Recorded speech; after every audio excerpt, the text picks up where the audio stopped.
Hello மக்களே, இன்றைக்கி வீடியோவில் என்ன பார்க்க போகிறோன்னா கார சாதம் தான் பார்க்க போகிறோம். அது எப்படி செய்யறதுன்னு பார்த்துக்கலாம் வாங்க. ஒரு ஸ்பூன் எண்ணெய் ஊற்றிக்கலாம். ஒரு ஸ்பூன் நெய் சேர்த்துக்கலாம்.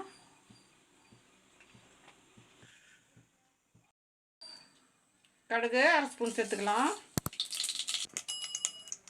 ஜீரகம் அரை ஸ்பூன் சேர்த்துக்கலாம். வெள்ளை உளுந்து அரை ஸ்பூன் சேர்த்துக்கலாம். கடலைப்பருப்பு அரை ஸ்பூன் சேர்த்துக்கலாம். பச்சை மிளகாய் 2 ஸ்பூன் சேர்த்துக்கலாம். ஒரே ஒரு காஞ்ச மிளகாவை கிள்ளி வச்சுக்கிறேன், அதையும் இதில் சேர்த்துக்கலாம். இப்போ இதை நல்லா வறுத்துக்கலாம்.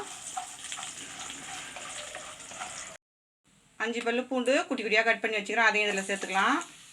நம்ம நெய் ஊற்றி இது செய்கிறப்ப இன்னும் நல்லா வாசனையாக நல்லா டேஸ்ட்டாக இருக்கும். இப்போ நம்ம வீட்டில் குழம்பு இல்லை, வெறும் சாதம் மட்டும் மீந்து இருந்ததுன்னா இந்தமாரி செஞ்சு சாப்பிட்டுக்கலாம்.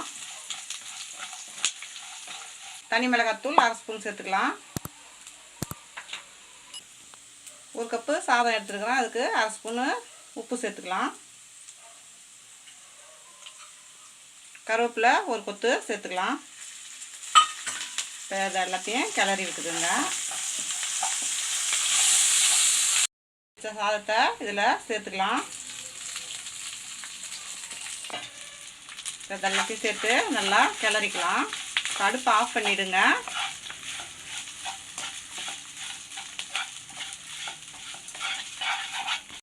மல்லித்தழையை தூவிக்கலாம். சாதம் வந்து நல்லா உதிரி உதிரியாக இருக்கிற மாதிரி எடுத்துக்கோங்க. அப்போ தான் நம்ம சாதம் கிளறப்ப நல்லா உதிரி உதிரியாக கிடைக்கும். பாருங்கள்,